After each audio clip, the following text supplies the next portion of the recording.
Welcome to this presentation of our newly published article in the British Journal of Music Therapy. You are now looking at the authors of this article, and we will do a very brief introduction before we go on and talk about the article.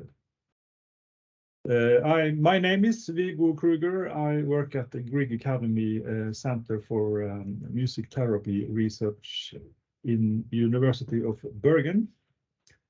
And I am very happy to have Christine with me as a co-author. Christine, who are you? Yes, my name is Kathleen Wilhelmsen, and I'm a PhD research fellow at the Norwegian Academy of Music in Oslo, in Norway. And I'm doing a project on adolescents with trauma and music therapy. And I also work as a music therapist in child welfare in Oslo. Yeah, and I give the word to Dag.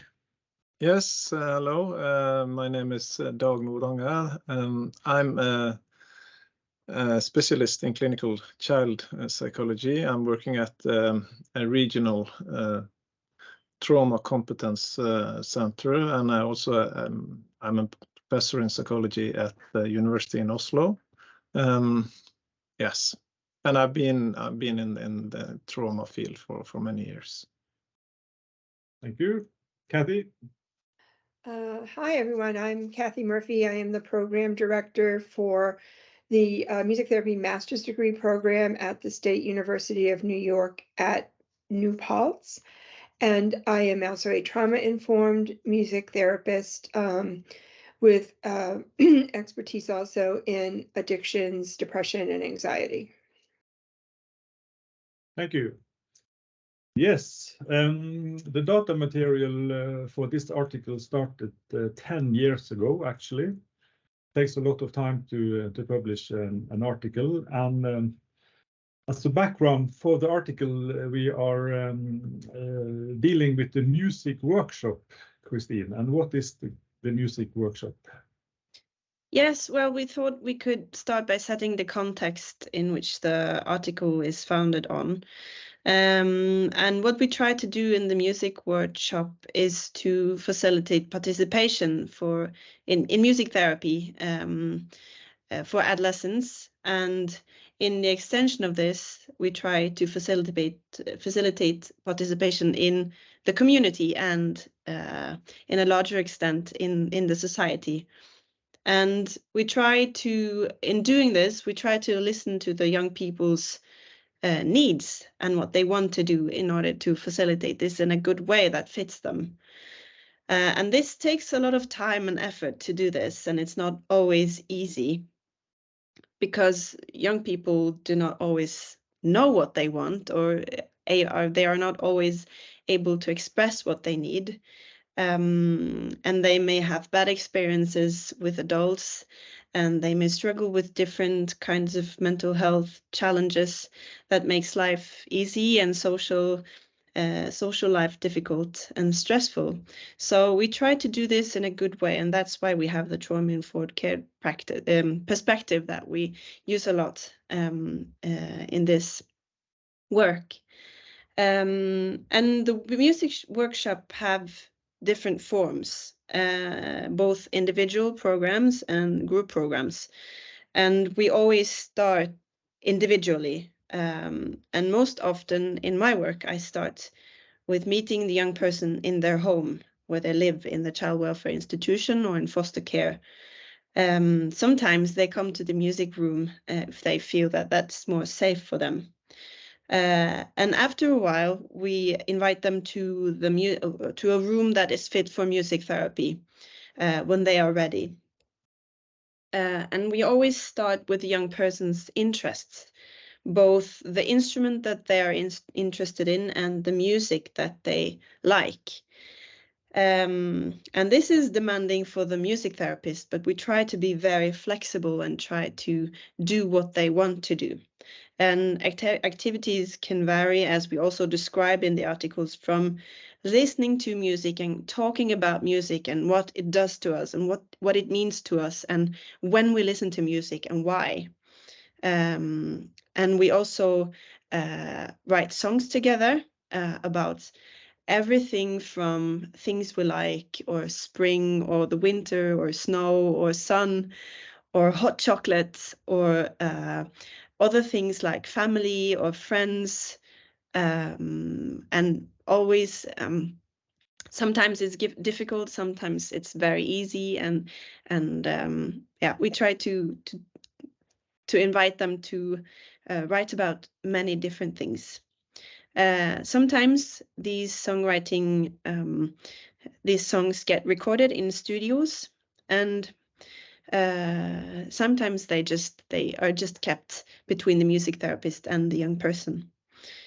Other things that we do is practice DJing or mixing music. Some adolescents like to do beat making or making music videos. And many adolescents want to learn how to play an instrument like guitar, piano, bass guitar, or to sing or to play the drums. And also, of course, beat making and DJing are also instruments that they want to learn to use. And by the end of each semester, the young people are invited to participate at a concert where they can perform their music, either songs that they've written themselves or cover songs that they like and that are important to them. And it's always together with the music therapists and other young people. This is, of course, voluntary, and some of the young people will never be able to participate in the concerts. And some will only be there as audience, or some will participate in baking a cake or putting chairs in their place, or do other practical things, or make a quiz. And we try to get everyone to participate in a way that they can and want. So this is kind of the context where the adolescents in this article have participated.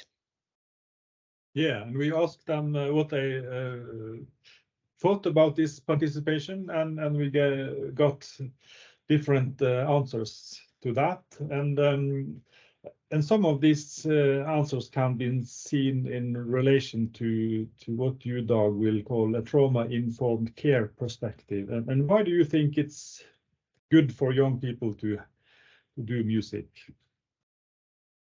Well, first of all, we have asked them about what they think about that, and you know, as we mentioned and say in the introduction of the paper, many children in the child protection system, I mean, compared to the general population, they carry a heavy burden of traumatic experiences. This we know from research.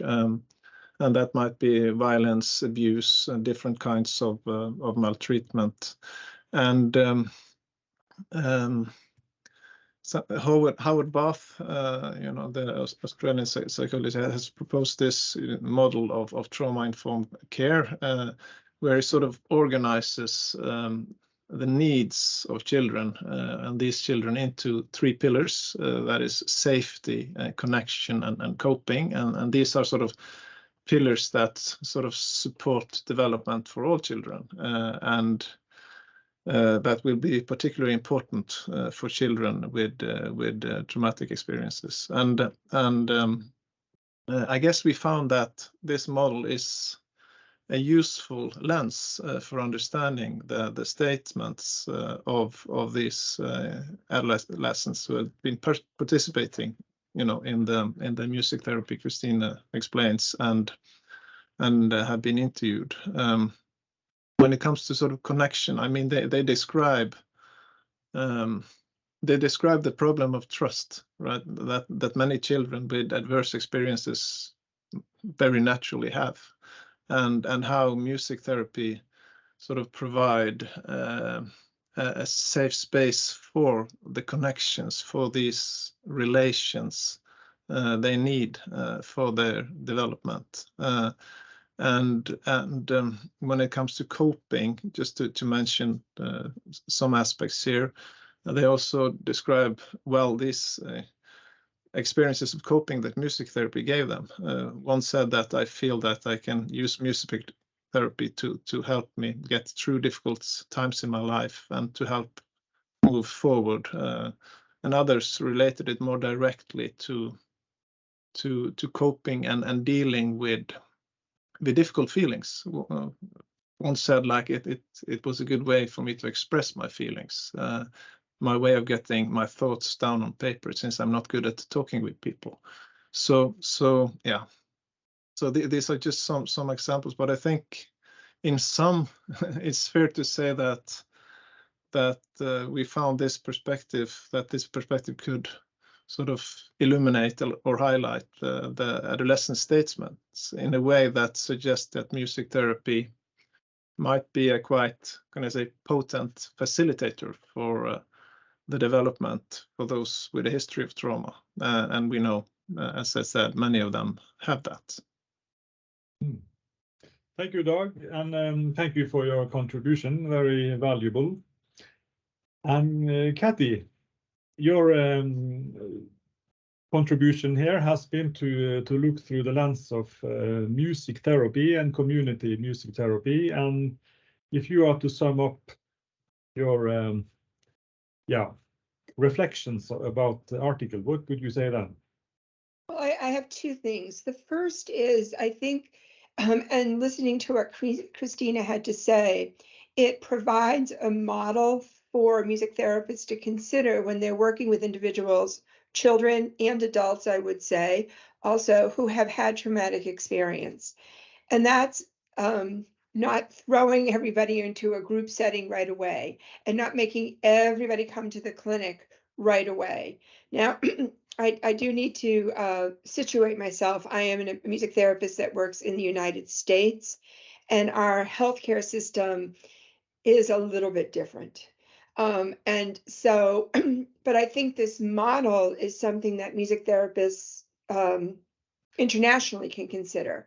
And it's that building that trust first, which in every model of trauma-informed care is like the first step, safety and trust. And we saw that with in Christina talking about how she met the individual, the adolescents in their home or in their where they lived, and then worked with them individually to develop a relationship, which is key because we know that when people have experienced trauma, their relationships with others and their ability to relate to others is impaired. And so those are sort of the first steps. And then we move into a group setting.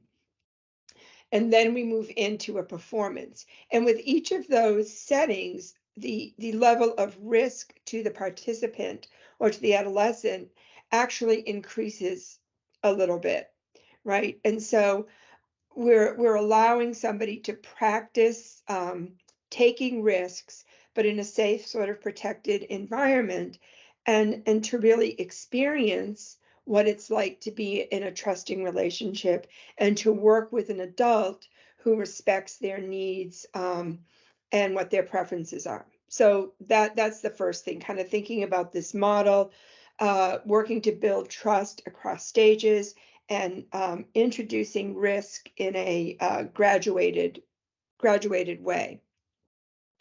The next thing that I will say is if you asked any of these adolescents, did you realize that you were in a trauma-informed program?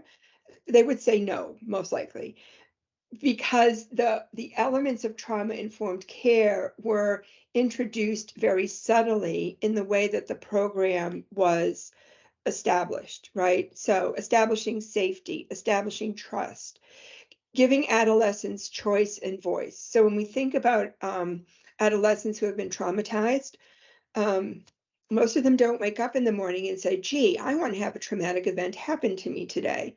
Those events happen outside of them. It's not something somebody chooses.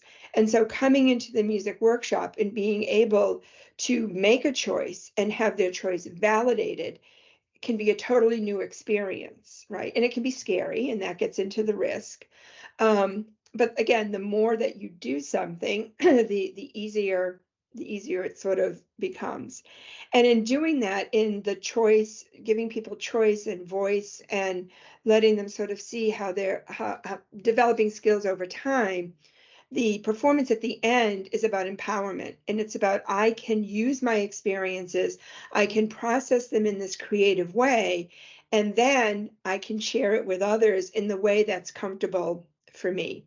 And then the last thing I want to add is this notion of peer support, in that over time, as the adolescents work together and develop relationships, they learn how to support each other, and that can get carried outside of the music clinic, right? Because we don't go home with our clients, right? We're not with them all the time.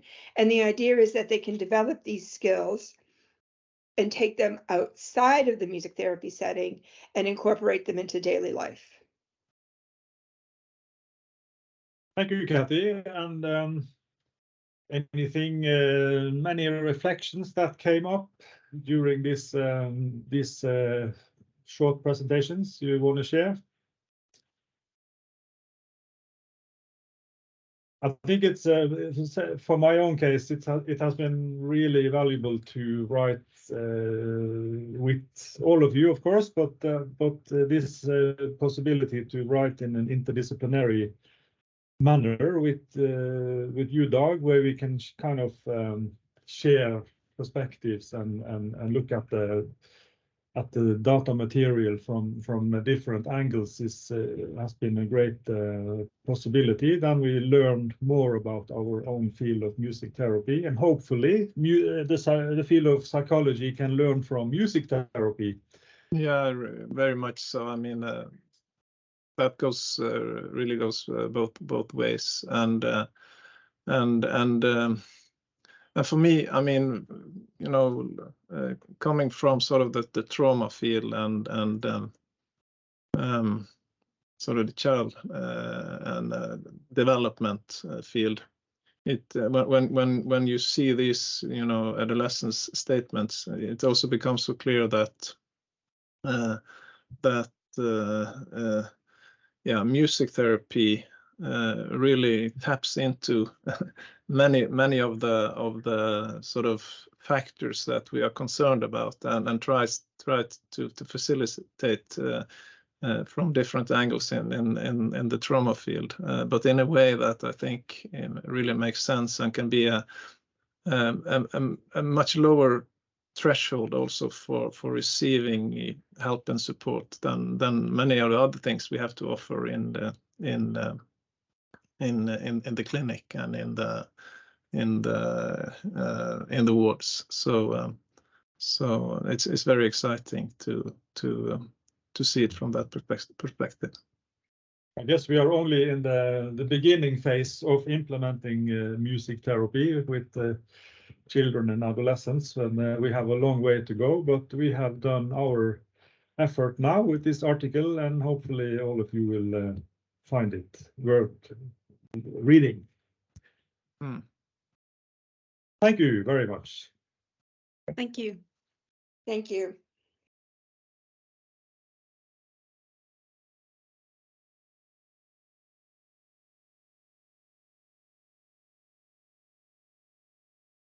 And